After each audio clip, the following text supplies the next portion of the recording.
বিষয় নিয়ে বলবো। বিশেষ করে প্রত্যেক দিনই যখন নামের মাহাত্ম্য বলে, একটু নামের মাহাত্ম্য সামান্য বলি। আমাদের সমস্ত শাস্ত্রের পিতা হচ্ছে বেদ, আর এই বেদ থেকে সমস্ত শাস্ত্রের সৃষ্টি হয়েছে। আর পঞ্চবেদ রয়েছে। এই বেদ বলতে আমরা যারা এই স্মৃতি পুরাণ ইত্যাদি দেখি, এগুলো হচ্ছে পঞ্চম বেদ। কিন্তু আমরা কেন বেদের মধ্যে ঢুকি না? কারণ আপনার ঋগ্বেদে একটা বিষয় আছে খুব চমৎকার। 10টা ঋষির কথা আপনারা বেশ শুনে থাকবেন। এই 10টা ঋষি যখন দেখলো তার ছেলেকে নিধন করে ফেলছে ইন্দ্র, তখন কি করলেন? ওই মন্ত্রের মাধ্যমে এক মহাযজ্ঞ সৃষ্টি করলেন। সেখানে তিনি এই করলেন যে এমন একটা সন্তান আসবে, যে সন্তান আমার ছেলেকে হত্যা করছে, ইন্দ্রকে যেন হত্যা করতে পারে।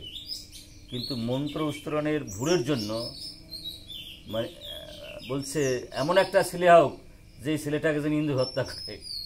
অর্থাৎ বৈদিক যে মন্ত্র, এগুলো কিন্তু শ্লোক না। বিশেষ করে বেদের মন্ত্রগুলো কলির জীবের পক্ষে উচ্চারণ খুব কঠিন।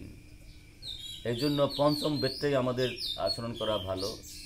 সেই পঞ্চম বেদের মধ্যে সর্বশ্রেষ্ঠ হচ্ছে আমাদের ভাগবতম, এবং সেখান থেকেই যদি ভাগবত গীতা, শ্রী শ্রী চৈতন্য চৈতন্য আমাদের বৈষ্ণবদের জন্য, সেখান থেকে যদি আমরা চর্চা করি তাহলে আমরা লাভবান হব। কারণ যারা বৈদিক বলে ওরা কিন্তু দেশটাকে নষ্ট করে ফেলছে। কারণ প্রকৃতপক্ষে ওরা বোঝেই না যে কী বলতেছে। আর কলির জীবের পক্ষে বেদকে হজম করা সোজা না। বেদ হলো গাছের মতো। গাছে যদি চাবান দেয় দাঁত ভেঙে পড়ে যাবে না? আর গাছের ফল হচ্ছে এই ভাগবত গীতা, বেদ, বেদান্ত, সঙ্গীত, উপনিষদ। এটাই প্রভুদা আমাদের দিয়েছে। এটা খুব সর্বোত্তম কাজ। আমরা এটা ভালো করে বুঝতে হবে। এবং যারা ওই গ্রামে গঞ্জে এখানে সেখানে যদি একটা বৈদিক বেশি বুঝছেন, এরা কিন্তু সনাতন ধর্মের জন্য খুব ভয়াবহ অবস্থা। মূল যে বেদ, এছাড়া কিছু হবে না। সবই আমরা বেদানুক। আর বিশেষ করে এই বিশ্বে এই ইস্কনরাই বেদটাকে প্রচার করছে ভালো করে। কারণ বেদের সুপক্ষ ফল ভাগবত, সেটাই জগৎকে বিতরণ করছে। আর জগৎ সেই অমৃত ফল খেয়ে অমৃতময় হয়ে উঠছে। হরে কৃষ্ণ। তো এখানে একটু পরে বিষয়টা হচ্ছে,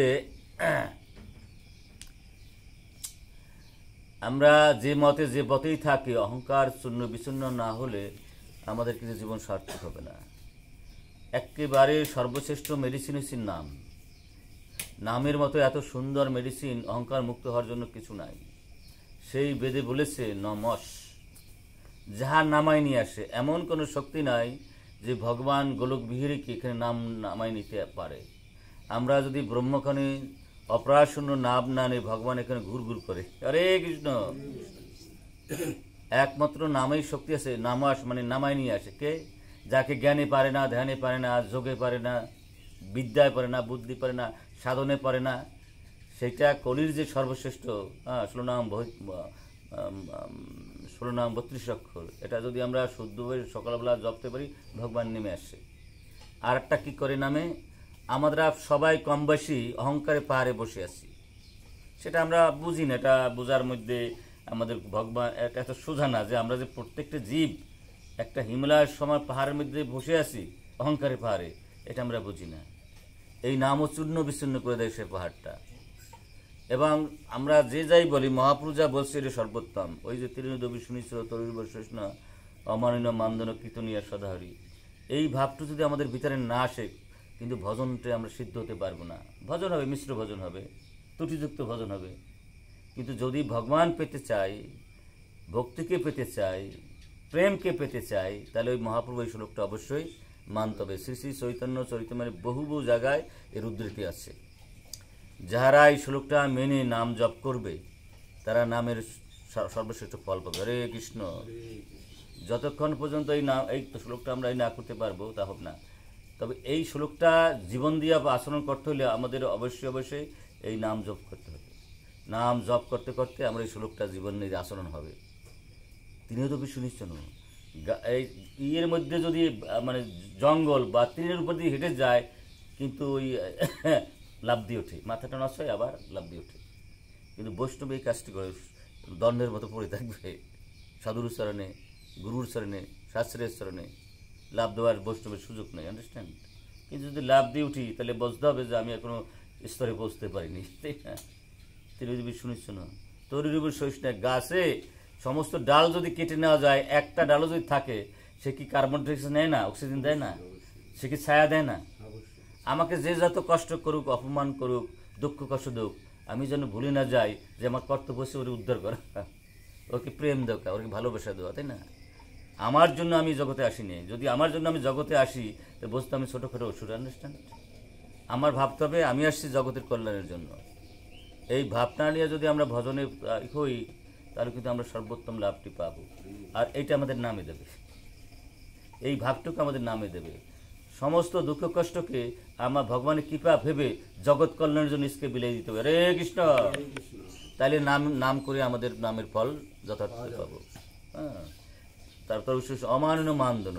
কিন্তু দুর্ভাগ্য তো গীতায় বলছে, বেদে বলছে, কোন শাস্ত্রে বলছে, নির্মাণ মোহ। তুমি কখনো মান চেও না। যারা মান চায় তারা নামের ফল যথার্থভাবে পাবে না। এই জন্য বলছে নাম নিতে হইলে নির্মাণ মোহ। ওই তিরুদেবী শুনেছ, তোর বিষয় অমাননীয় মানদণ্ড। তোমার কি আছে না আছে এদিকে লক্ষ্য করো না, তুমি সবাইকে মান দিতে যাও। যে দেয় সে পায়, আর যে পাইতেছে সে সব হারায়। হরে কৃষ্ণ। অসুররা সবসময় পাইতে চায়, এই জন্য তারা সব হারায়, জীবন পর্যন্ত হারাই দেয়। আমরা যদি সে অসুরের মতো হই, তাহলে নামের ফল পূর্ণমাত্রায় পাবো না। মনে মনে যদি মুখে মুখে সুন্দর কথা আর হৃদয়ে যদি বিষয় বাসনা থাকে, তাই না? যশমান প্রতিষ্ঠা, পূজা প্রতিষ্ঠার লাভ যদি থাকে, তাহলে তো মহাসর্বনাশ হয়ে যাবে। এই জন্য আমরা খুব মনোযোগ সহকারে এই বিষয়গুলোকে জীবন দিয়ে রপ্ত করতে হবে। যদি রপ্ত না করি, আর বিশেষ করে এই গীতা ভাগবতের যখন আমাদের পাঠ হবে, তখন ভগবানের চেয়ে বেশি গুরুত্ব দিয়ে শুনতে হবে। যার শ্রবণ নাই তার কোনো ধর্ম নাই, বোঝা যায়। এবং প্রভুদেরকে জিজ্ঞেস করা হয়েছিল, যারা শ্রবণ করে না আর যা করে একবার দিয়ে শূন্য দেওয়ার মতো, বলে তার ভিতরে ভক্তি নাই, তার শয়তানি কলিতে ধরছে, বোঝা যায়। তো আমরা যত অঙ্গাঙ্গি করি, এর মধ্যে আমাদের শ্রবণটাই প্রধান অঙ্গ। শ্রবণ, কীর্তন, স্মরণ, এরকম না? প্রথম স্বরে অকাকা শিখলাম না, এবিসিডি শিখলাম না, তাহলে আমি বিভাষণ করতে পারবো প্রভু? আমার তো এবিসিডি শিখতে হবে নাকি? আবার এই এবিসিডি প্রথম, আমি এবিসিডি শেষ। ডক্টর ডিগ্রি এবিসিডি লাগে নাকি? আবার স্বরে অকাকা লিখতেও এবিসিডি লাগে, তাই না? স্বরে অকাকা লাগে, স্বরে অকাকা লাগে, তাই না? আবার সেই ডক্টর ডিগ্রিও লাগে। এই নাম প্রথম, নাম শেষ। হরে কৃষ্ণ। শ্রবণ প্রথম, শ্রবণ শেষ। ভক্তির চূড়ান্ত পর্যায়েও যদি যাই, তারপর আমাদের এই এটা লাগবে। আবার যদি ভক্তি প্রথম শুরু হয়, তারপর লাগবে। যদি এটা আমি অমনোযোগী হয়, আত্মঘাতী কাজ। এই জন্য ভাগবত শ্রবণে অমনোযোগী হলে খুব কষ্টকর অবস্থা জীবের। এই জন্য যতটুকু সময় আমরা শ্রবণ করব, যেই পাঠ করুক, দেখা যাবেন তার মধ্যে কত কিছু সুন্দর একটা জিনিস ভগবান দিয়ে দেয়। সেটা আমাদের মনোযোগ সহকারে শুনতে হবে। ওখান থেকে যেমন ধরেন হীরা ঝরত মণিমুক্তার শরীর আছে, আমি যদি পুরা কপালিক হই, সাইয়ের মধ্যেও হীরা মণিকা থাকতে পারে। সেটা আমি যদি যোগ্যতাবান হই, আমি যদি নজর দিই, দেখা যাবে কোথাও না কোনো একটা শব্দ এমন আসছে যে নতুন হয়ে গেছে আমার কাছে। এটা ভগবান থেকে আসে। এই জন্য যে কোনো পাঠ যেই পশু, তার কথা খুব মনোযোগ দিয়ে শ্রবণ করতে হবে। একটু চড়াই পাখির মতো বসলাম আর উঠে গেলাম, এটা কিন্তু সিস্টেম না, আন্ডারস্ট্যান্ড।